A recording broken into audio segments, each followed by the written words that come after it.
Hi hello friends, welcome back to my channel. ಇವತ್ತಿನ ವಿಡಿಯೋದಲ್ಲಿ ಶ್ರೀಗಂಧದ ಗುಡಿ ಕನ್ನಡ ಸೀರಿಯಲ್ನ ಇವತ್ತಿನ ಸಂಚಿಕೆ ಏನಾಯಿತು ಅಂತ ನೋಡೋಣ. ಸಂಚಿಕೆ 73 ಇದು. ಹಿಂದಿನ ಸಂಚಿಕೆಯಲ್ಲಿ ನೀವೆಲ್ಲರೂ ನೋಡೇ ಇರ್ತೀರ. ಚಂದನ ಮತ್ತು ಮಯೂರ ಚಂದನ ತವ್ರ ಮನೆಗೆ ಬಂದಿರ್ತಾರೆ ಚಿಕ್ಕಮಂಗ್ಳೂರಿಗೆ ಸರ್ಟಿಫಿಕೇಟ್ ಕಲೆಕ್ಟ್ ಮಾಡೋದಕ್ಕೆ. ಚಂದನ ಅವ್ರ ಅದಕ್ಕೆ ಮನೆಗೆ ಬಾ ಅಂತ ಅಂದಾಗ ಒಳಗಡೆ ಹೋಗಿರ್ತಾಳೆ. ಇವನು ಗೇಟಲ್ಲಿ ಹೊರ್ಗಡೆನೇ ಕಾಯ್ತಾ ಇರ್ತಾನೆ. ಅಷ್ಟೊತ್ತಿಗೆ ಹರಿ ಕಾಲ್ ಮಾಡ್ತಾನೆ, ಎಲ್ಲಿದೆಯಾ ಮೈ ಏನಾಯಿತು ಅಂತ ಗಾಬರಿಯಿಂದ ಕೇಳ್ತಾನೆ. ಏನೂ ಇಲ್ಲಣ್ಣ, ಅದಕ್ಕೆ ಒಳಗಡೆ ಹೋಗಿದ್ದಾರೆ ಸರ್ಟಿಫಿಕೇಟ್ ಇಸ್ಕೊಂಬರೋದಕ್ಕೆ, ನಾನಿಲ್ಲೇ ಹೊರ್ಗಡೆ ವೆಯ್ಟ್ ಮಾಡ್ತಾಯಿದ್ದೀನಿ. ಯಾಕೋ ಮಯೂರ, ಒಳಗಡೆ ಹೋಗೋದಲ್ವೇನೋ, ನನ್ನ ಬಾಯಲ್ಲಿ ಅಂತಿಂತ ಮಾತು ಬರಲ್ಲ ನೋಡು, ಇನ್ನು ಬೈಸ್ಕೋಬೇಡ, ಒಳಗಡೆ ಹೋಗು ಅಂತ ಅಂದಾಗ, ಅಯ್ಯೋ ನನಗೆ ಯಾರೂ ಒಳಗಡೆನೇ ಬಿಡಲಿಲ್ಲ ಅಂತ ಹೇಳ್ತಾನೆ. ಗೇಟಲ್ಲೇ ಹೊರಗಡೆ ನಿಂತ್ಕೋ ಅಂತ ಅಂದರು ಅಂತ ಹೇಳ್ತಾನೆ. ಈ ಕಡೆ ಒಳಗಡೆ ಸೀನ್ ಏನು ನಡೀತಾ ಇದೆ ಅಂತ ನೋಡ್ಕೊಂಡು ಬರೋಣ ಬನ್ನಿ.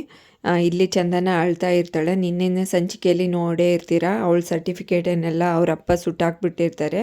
ಇದು ಬೂದಿಯಾಗಿರುತ್ತೆ. ಅದನ್ನು ನೋಡಿ ತುಂಬ ಭಾವುಕಳಾಗಿ ಅಳ್ತಾ ಇರ್ತಾಳೆ.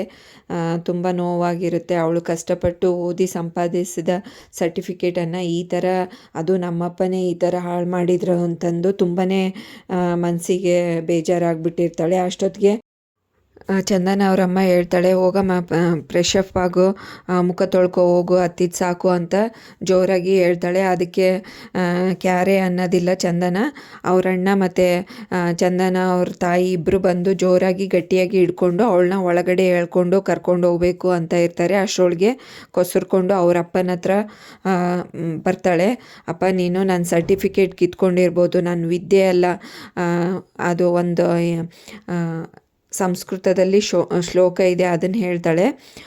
ಆವಾಗ ನೀನು ಇಂಥ ನೀಚ್ ಮಟ್ಟಕ್ಕೆ ಇಳಿತೀಯ ಅಂತ ನಂಗೆ ಗೊತ್ತಿರಲಿಲ್ಲ ಅಂತ ಹೇಳ್ತಾಳೆ. ಅದಕ್ಕೆ ಅವರಣ್ಣ, ಏನು ಇವಾಗ ಸರ್ಟಿಫಿಕೇಟ್ ಇಲ್ಲ, ಇನ್ನೇನು ಬೆಂಗಳೂರಿಗೆ ಹೋಗಿ ಇನ್ನೇನು ಮಾಡ್ತೀಯ ನೀನು, ನಿನ್ನ ಅಹಂಕಾರ ಮುಗೀತಾ ಅಂತ ಅಂದಾಗ, ನನ್ನ ಸರ್ಟಿಫಿಕೇಟ್ ಕಿತ್ಕೊಂಡಿರ್ಬೋದು, ನಾನು ವಿದ್ಯೆ ಅಂತರೂ ಅಲ್ಲ, ನಾನು ಸಾಧನೆ ಮಾಡಿ ನಿಮಗೆಲ್ಲ ತೋರಿಸ್ತೀನಿ, ಆವಾಗ ನೋಡ್ತಾ ಇರಿ, ನೀವೆಲ್ಲ ಪಶ್ಚಾತ್ತಾಪ ಪಟ್ಟು ನನ್ನ ಮನೆ ಬಾಗಿಲಿಗೆ ಬಂದೇ ಬರ್ತೀರ ನೋಡಿ ಅಂತ ಚಾಲೆಂಜ್ ಮಾಡ್ತಾಳೆ. ದಾಸ್ ಹೇಳ್ತಾನೆ, ಸರ್ಟಿಫಿಕೇಟ್ ಅಂತ ಹೇಳ್ತಾನೆ ಇರ್ತೀಯಲ್ಲ, ಅದನ್ನೆಲ್ಲ ಕೊಟ್ಟಿದ್ದು ಅಪ್ಪನ ದುಡ್ಡಿಂದನೇ ನೀನು ಇದನ್ನೆಲ್ಲ ಸಂಪಾದಿಸಿದ್ದು ಅಂತ ಅಂದಾಗ, ಓ, ಮಕ್ಕಳು ಸಾಕೋದು ಅವ್ರ ಕರ್ತವ್ಯ ಅಂತ ಅಂದ್ಕೊಂಡಿದ್ದೆ, ಈ ಥರ ಅಂತ ಅಂದ್ಕೊಂಡಿರಲಿಲ್ಲ. ಇನ್ನು ನೀನೇನು ಮಾಡ್ತಾ ಇದೀಯ, ಅಪ್ಪನ ದುಡ್ಡಲ್ಲೇ ಮೆರಿತಾ ಇದೆಯಲ್ಲ ಅಂತ ಉಲ್ಟಾ ಟಾಂಗ್ ಕೊಡ್ತಾಳೆ. ಅದಕ್ಕೆ ಇವರಿಗೆಲ್ಲನೂ ಆಶ್ಚರ್ಯ ಆಗುತ್ತೆ, ಏನಿಷ್ಟು ಜೋರಾಗಿ ಮಾತಾಡ್ತಾ ಇದ್ದಾಳೆ ಅಂತಂದು. ನೀವು ನನ್ನ ವಿದ್ಯೆನ ಸರ್ಟಿಫಿಕೇಟನ್ನು ಕಿತ್ಕೊಂಡಿರ್ಬೋದು, ನನ್ನ ವಿದ್ಯೆ ಅಲ್ಲ ಮೂರ್ಖ, ಇನ್ನೇನು ಬೆಂಗಳೂರಿಗೆ ಹೋಗೋದು, ಇನ್ನೇನು ಸಾಧಿಸ್ತೀಯ ಅಂತ ಹೇಳ್ತೀಯಲ್ಲ, ನೋಡ್ತಾ ಇರು ನಾನು ಹೆಂಗೆ ಸಾಧನೆ ಮಾಡಿ ಈ ಊರಿಗೆ ಕಾಲಿಡೋದು, ಹಾಗೆ ನೀವೆಲ್ಲ ಪಶ್ಚಾತ್ತಾಪ ಪಟ್ಟು ನನ್ನ ಮನೆ ಬಾಗಿಲಿಗೆ ಬರ್ತೀರ, ನೋಡ್ತಾ ಇರಿ ಅಂತ ಚಾಲೆಂಜ್ ಮಾಡಿ ಹೊರಟೋಗ್ತಾಳೆ.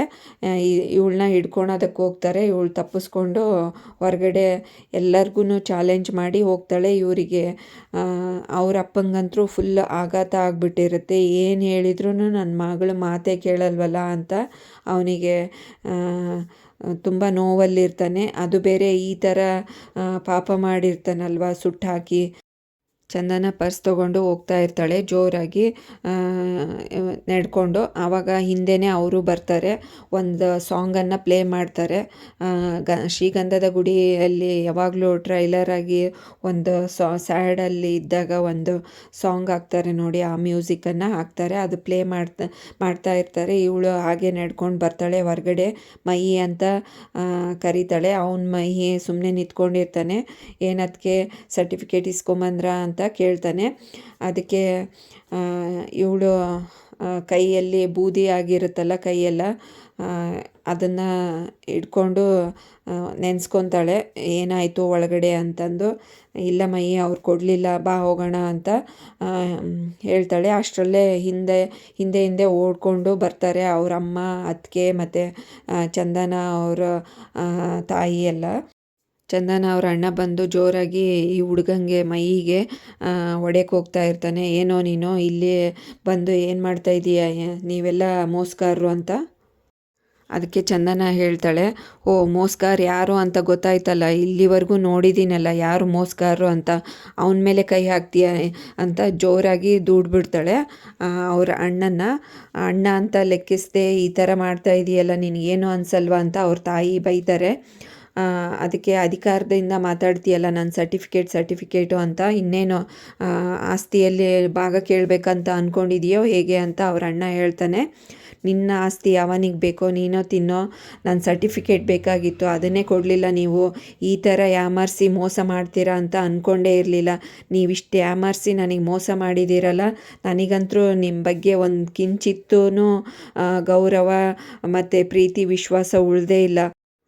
ಹೋಗಿರ್ತಾನೆ ತಂಗಿಗೆ, ಈ ಥರ ಎಲ್ಲ ಮಾತಾಡ್ತೀಯಲ್ಲ ನಿಂಗೆ ನಾಚಿಕೆ ಆಗೋದಿಲ್ವಾ ಅಂತಂದು, ಈ ಥರ ದಬ್ಬಾಳಿಕೆ ಎಲ್ಲ ನಿನ್ನ ಹೆಂಡ್ತಿ ಮುಂದೆ ಇಟ್ಕೋ, ನಿನ್ನ ಮಾತು ಕೇಳ್ಕೊಂಡು ಬಿದ್ದಿರೋ ಹೆಂಡ್ತಿ ಮುಂದೆ ಇಟ್ಕೋ, ನನ್ನ ಮುಂದೆ ಇಟ್ಕೋಬೇಡಲ್ಲ ಅಂತ ಹೇಳ್ತಾಳೆ ಚಂದನ ಅವ್ರ ತಾಯಿ, ನಮಗಿನ್ನ ಇವರೇ ಹೆಚ್ಚಾದ್ರಲ್ಲ ನಿನಗೆ ಅಂತ ಅಂದಾಗ, ಹೌದು ನೀವು ಹೆಚ್ಚಾದರು ಅಂತ ಕೇಳ್ತೀರಲ್ಲ, ಹೌದು ನನಗೆ ಇವರೇ ಹೆಚ್ಚು, ಇವ್ರಿಗೆ ಪ್ರೀತಿ ವಿಶ್ವಾಸ ಎಷ್ಟು ಇದರಿಂದ ಇದ್ದಾರೆ, ನಿಮ್ಮನ್ನು ನೋಡಿದರೆ ನನಗೆ ಅಸಹ್ಯ ಅನಿಸುತ್ತೆ ಅಂತ ಹೇಳ್ತಾಳೆ. ಹೀಗೆ ಅಳ್ತಾ ಇರ್ತಾನೆ. ಬಟ್ ಖುಷಿ ಆಗುತ್ತೆ, ಅದಕ್ಕೆ ನಮ್ಮನ್ನು ಬಿಟ್ಕೊಡ್ಲಿಲ್ಲಲ್ಲಪ್ಪ, ನಮ್ಮ ಬಗ್ಗೆ ತುಂಬ ಕಾಳಜಿ ಇದೆ ಅಂತ ಅವನಿಗೂ ಗೌರವ ಬರುತ್ತೆ ಇನ್ನೂ ಜಾಸ್ತಿ. ಅದಕ್ಕೆ ಇನ್ನು ನಾನು ಒಂದು ಕ್ಷಣ ಇಲ್ಲಿ ನಿಂತ್ಕೊಳೋದಿಲ್ಲ ಅಂತ ಹೇಳಿ, ಬಾ ಮೈ ಹೋಗೋಣ ಅಂತ ಹೇಳಿ ಹೊರಟೋಗ್ತಾಳೆ. ಅದಕ್ಕೆ ಇವರು ಮುಖ ನೋಡಿಕೊಂಡು ಏನಪ್ಪ ಹಿಂಗೆಲ್ಲ ಆಗೋಯ್ತು ಅಂತ ಕಂಗಾಲಾಗ್ಬಿಟ್ಟಿರ್ತಾರೆ. ಇವಳು ಯಾರಿಗೂ ಕೇರೆ ಮಾಡಲ್ಲ, ಹಾಗೆ ಹೊರಟೋಗ್ತಾಳೆ. ಇನ್ನು ಯಾವತ್ತೂ ನಿಮ್ಮ ಮನೆಗೆ ಕಾಲಿಡೋದಿಲ್ಲ ಅಂತಂದು ಬಸ್ ಸ್ಟಾಪ್ ಹತ್ರ ಬಂದು ಕೂತಿರ್ತಾಳೆ. ಅವನು ಬಾಟಲ್ ನೀರು ತರಕ್ಕೆ ಹೋಗಿರ್ತಾನೆ. ಅಷ್ಟರೊಳಗೆ ಇವಳು ಬೇಜಾರಾಗಿರ್ತಾಳಲ್ಲ, ಅಳ್ಕೊತ ಇದನ್ನೆಲ್ಲ ನೆನೆಸ್ಕೋತಾಳೆ, ಮನೇಲಿ ಏನೇನಾಯಿತು ಅಂತಂದು. ಸರ್ಟಿಫಿಕೇಟ್ ಎಲ್ಲ ಸುಟ್ಟಾಕಿದ್ದು, ಮತ್ತು ಕಾಲೇಜಲ್ಲಿ ಸರ್ಟಿಫಿಕೇಟ್ ತೊಗೊಂಡಿದ್ದು, ರ್ಯಾಂಕ್ ಬಂದಿದ್ದು, ಗೋಲ್ಡ್ ಮೆಡಲಿಸ್ಟ್ ಆಗಿ ಗೋಲ್ಡ್ ಮೆಡಲ್ ತೊಗೊಂಡಿದ್ದು, ಇವೆಲ್ಲ ಫಂಕ್ಷನ್ ನಡೆದಿರುತ್ತಲ್ಲ ಆವಾಗ ಅದನ್ನೆಲ್ಲ ನೆನೆಸ್ಕೊಂಡು ತುಂಬಾ ಜೋರಾಗಿ ಅಳ್ತಾ ಇರ್ತಾಳೆ. ಅವಳಿಗೆ ತುಂಬ ನೋವಾಗಿರುತ್ತೆ. ಅಷ್ಟೊತ್ತಿಗೆ ಮಯೂರ ಬರ್ತಾನೆ. ಯಾಕದಕ್ಕೆ ಅಳ್ತಾ ಇದ್ದೀರಾ, ಮೊದಲು ನೀರು ಕುಡೀರಿ ಅಂತ ಹೇಳ್ತಾನೆ. ಇವಳು ಬಾಟಲ್ ಇಸ್ಕೊಂಡು ನೀರು ಕುಡಿತಾಳೆ. ಅದಕ್ಕೆ ನೀನು ಯಾಕೆ ಮೈಯೇ ಅಳ್ತಾ ಇದೀಯಾ, ನಾನು ಅಳ್ತಾ ಇದ್ದೀನಿ ಅಂತಂದು, ಅಳಬೇಡ ಅಂತಾಳೆ. ಅದಕ್ಕೆ ಮಯೂರ ಅಂತಾನೆ, ಅಮ್ಮ ಹತ್ರ ನನಗೂ ಅಳು ಬರುತ್ತೆ ಅಂತ ಅಂದಾಗ ಅವಳಿಗೆ ತುಂಬ ಭಾವುಕಳಾಗ್ತಾಳೆ. ಇವನೆಷ್ಟು ಪ್ರೀತಿ ಇಟ್ಕೊಂಡಿದ್ದಾನೆ ಅಮ್ಮ ಅಂತಂದು ಅಂತ, ಬೇಡ ಅಳಬೇಡ ಅಂತ ಹೇಳಿ ಅವನ ಕಣ್ಣೀರು ಒರೆಸ್ತಾಳೆ. ಅದಕ್ಕೆ ಅವನು ಅಂತಾನೆ ಮಯೂರ ಅಳಬೇಡಿ ಅದಕ್ಕೆ, ನೀವು ಹತ್ರ ನನಗೆ ನೋಡೋಕ್ಕಾಗಲ್ಲ ನನ್ನ ಕಣ್ಣಿಂದ, ದಯವಿಟ್ಟು ಅಳಬೇಡಿ, ಬನ್ನಿ ಹೋಗೋಣ ಅಂತ ಇಬ್ಬರು ಹೊರಟೋಗ್ತಾರೆ. ನೀನು ಊಟ ಮಾಡಬೇಕಂತ ಅಂದೆಲ್ಲ, ಚೆನ್ನಾಗಿ ಬಿರಿಯಾನಿನ ಕೊಡಿಸ್ತೀನಿ ಅಂತ ಹೇಳಿ ಒಂದು ಹೋಟೆಲ್ಗೆ ಕರ್ಕೊಂಡು ಬರ್ತಾಳೆ. ಅದಕ್ಕೆ ಈ ಥರ ಎಲ್ಲ ಆಗಿದ್ದಕ್ಕೆ ನನ್ನ ಬಾಯಲ್ಲಿ ಗಂಟ್ಲಲ್ಲಿ ಊಟನೇ ಇಳಿಯಲ್ಲ, ಅಂಥದ್ರಲ್ಲಿ ನೀವು ಬಿರಿಯಾನಿ ಅಂತ ಇದ್ದೀರಲ್ಲ ಅದಕ್ಕೆ ಅಂತ ಅಂದಾಗ, ಅಯ್ಯೋ ನಾನು ಅವ್ರಿಗೋಸ್ಕರ ನಾವ್ಯಾಕೆ ಅಳಬೇಕು, ಅವ್ರೇನು ನನಗೋಸ್ಕರ ಏನು ಮಾಡಿದರು, ಇಷ್ಟೆಲ್ಲ ಅನ್ಯಾಯ ಮಾಡಿದರು, ಅವ್ರಿಗೋಸ್ಕರ ನಾವೇನು ಬೇಜಾರಾಗಿ ಊಟ ಬಿಡೋದು ಬೇಡ, ನಾವು ಚೆನ್ನಾಗಿ ಬಿರಿಯಾನಿ ಮತ್ತು ಎಲ್ಲ ತಿನ್ನೋಣ ಅಂತ ಹೇಳಿ ಬಿರಿಯಾನಿನ ಮತ್ತು ವೆಜಿಟೇಬಲ್ ಬಿರಿಯಾನಿ, ಎಗ್ ಬಿರಿಯಾನಿ ಚೆನ್ನಾಗಿರುತ್ತೆ ಅಂತ ಎಲ್ಲನೂ ಆರ್ಡ್ರ್ ಮಾಡ್ತಾಳೆ. ಅಷ್ಟೊತ್ತಿಗೆ ಕಾಲ್ ಮಾಡ್ತಾನೆ. ಕಂಟಿ ಅಣ್ಣನ ಕಾಲು ಅಂತ ಅಂದಾಗ, ಏನಾಯಿತು ಅಂತ ಸಮಸ್ಯೆ ಕೇಳ್ತಾ ಇದ್ದಾನೆ ಅಂತ ಹೇಳ್ತಾಳೆ. ಏನು ಹೇಳಬೇಡ ಅಂತ ಹೇಳ್ತಾಳೆ ಇವಳು. ಅದಕ್ಕೆ ಇಲ್ಲಣ್ಣ, ಊಟ ಮಾಡ್ತಾ ಇದ್ದೀವಿ, ಎಲ್ಲ ಸರಿಯಾಗಿದೆ, ಇನ್ನೇನು ಊಟ ಮಾಡಿಕೊಂಡು ಹೊರಡ್ತೀವಿ ಬಸ್ಸಿಗೆ ಅಂತ ಹೇಳ್ತಾನೆ ಮಯೂರ. ಆಯಿತು ಹುಷಾರಾಗಿ ಕರ್ಕೊಂಬ ಅದಕ್ಕೇನ ಅಂತ ಹೇಳಿ ಕಾಲ್ ಕಟ್ ಮಾಡ್ತಾನೆ. ಮತ್ತು ಚಂದನ ಈ ಸೈಡು ಹರಿ ಕಾಲ್ ಮಾಡ್ತಾನೆ. ಏನಾಯಿತು ಮೇಡಮ್, ವಾಯ್ಸು ಡಲ್ಲಾಗಿದೆ ಅಂತ ಕೇಳ್ತಾನೆ. ಅದಕ್ಕೆ ಏನೂ ಇಲ್ಲ ಅಂತ ಹೇಳ್ತಾಳೆ. ಅದಕ್ಕೆ ಯಾಕೆ ಬೇಜಾರಲ್ಲಿದ್ದೀರಾ, ನಾನು ಬರಬೇಕಿತ್ತು, ನೀವು ನಿಮಗೆ ಇಷ್ಟೊಂದು ಇದು ಮೋಸ ಆಗೋಯ್ತು, ಸರ್ಟಿಫಿಕೇಟ್ ಕೊಟ್ಟಿಲ್ಲ ಅಂತ ಬೇರೆ ಹೇಳ್ತಾ ಇದ್ದೀರಾ, ಏನಾಯಿತು ಅಂತ ಗಾಬರಿಯಿಂದ ಕೇಳ್ತಾನೆ. ಏನೂ ಆಗಿಲ್ಲ ಅಂತ ಹೇಳ್ತಾಳೆ. ಎಲ್ಲ ಬಂದು ಹೇಳ್ತೀನಿ ಅಂತ ಹೇಳ್ತಾಳೆ. ಸರಿ ಬರ್ತೀರಲ್ಲ ಅಂತ ಅಂದಾಗ, ಮತ್ತು ಇನ್ನೆಲ್ಲೋ ಹೋಗಲಿ ಅಂತ ಅಂದಾಗ, ಆಯಿತು ಬರ್ತೀನಿ ಅಂತ ಕಾಲ್ ಕಟ್ ಮಾಡ್ತಾಳೆ. ಇವನಿಗಂತೂ ಫುಲ್ ಖುಷಿಯಾಗ್ಬಿಡುತ್ತೆ. ಡ್ಯಾನ್ಸ್ ಮಾಡ್ತಾ ಇವರಿಬ್ಬರು ಹೋಟೆಲಿಂದ ಹೊರಗಡೆ ಬರ್ತಾರೆ. ಅಷ್ಟರೊಳಗೆ ಒಂದು ಕಾರ್ ಬಂದು ನಿಂತ್ಕೊಳ್ಳುತ್ತೆ. ಇವರಿಗೆ ಶಾಕ್ ಆಗುತ್ತೆ. ಏನಪ್ಪ ಅಂತ ನೋಡ್ತಾ ಇರ್ತಾರೆ. ಹೀಗೆ ಆರ್ಯ ಬಂದು ಇಳಿತಾನೆ. ಅಪ್ಪ ಅಂತ ಅನ್ಕೊತಾಳೆ, ಇವನ್ ದಿನ ಕಾಟ ಮುಗ್ದಿಲ್ವಾ ಅಂತಂದು. ಆಲ್ರೆಡಿ ಮಯೂರ ಫೋನಲ್ಲಿ ನೋಡಿರ್ತಾನೆ, ಮೊಬೈಲಲ್ಲಿ ಹರಿ ತೋರಿಸಿರ್ತಾನೆ ಇವನ ಫೋಟೋನ. ಓ ಏನಣ್ಣ ಏನದಕ್ಕೆ ಇವನು ಬಂದ ಇಲ್ಲಿ ಅಂತ ಅಂದಾಗ ಗಾಬರಿ ಆಗ್ತಾನೆ. ಅದಕ್ಕೆ ಬಂದು ಟಾಂಗ್ ಕೊಡ್ತಾನೆ ಆರ್ಯ. ಏನು ಚಂದನ, ನಿಮ್ಮ ಮನೆಯಲ್ಲಿ ಚೆನ್ನಾಗಿ ಮರ್ಯಾದೆ ಮಾಡಿ ಕಳಿಸಿದ್ದಾರೆ, ನಾನು ಹೋಗಿದ್ದಕ್ಕೆ ಗೊತ್ತಾಯಿತು. ಏನು ಬಿಕಾರಿ ಥರ ಬಂದು ಇಲ್ಲಿ ಊಟ ಮಾಡಿ ನಿಂತ್ಕೊಂಡಿದೀಯಾ ಅಂತ ಅಂದಾಗ, ಇದೆಲ್ಲ ಜೀವನ ಬೇಕಿತ್ತ ನಿನಗೆ? ನನ್ನನ್ನು ಮದುವೆ ಆಗಿದ್ದರೆ ಮಹಾರಾಣಿ ಥರ ಅರಮನೆಯಲ್ಲಿ ಇರ್ತಾಯಿದ್ದೆ, ಇವಾಗ ನೋಡು ಶೆಡ್ಡಲ್ಲಿದೆಯಾ ಅಂತ, ಗೋಡನ್ನಲ್ಲಿದೆಯಾ ಅಂತ ತಮಾಷೆ ಮಾಡ್ತಾನೆ, ಹೀಯಾಳಿಸ್ತಾನೆ. ಇದನ್ನೆಲ್ಲ ಕೇಳಿಸ್ಕೊಂಡು ಹಾಗೆ ಸುಮ್ಮನೆ ನಿಂತಿರ್ತಾಳೆ, ಏನೂ ಮಾತಾಡೋದೇ ಇಲ್ಲ. ಅದಕ್ಕೆ ನೋಡು ಈಗಲೂ ಅವಕಾಶ ಕೊಡ್ತೀನಿ, ಹರಿನ ಬಿಟ್ಟು ಬಂದ್ಬಿಡು ಅಂತ ಹೇಳ್ತಾನೆ. ಅದಕ್ಕೆ ಇವಳು ಜೋರಾಗಿ ಬೈತಾಳೆ. ಇನ್ನು ಮಯೂರನಿಗೆ ಭಯ ಆಗಿಬಿಟ್ಟಿರುತ್ತೆ, ಮತ್ತೆಲ್ಲಪ್ಪ ನಮ್ಮನೆ ಬಿಟ್ಟು ಇವನಿಂದೆ ಹೋಗ್ಬಿಡ್ತಾಳೆ ಅಂತಂದು.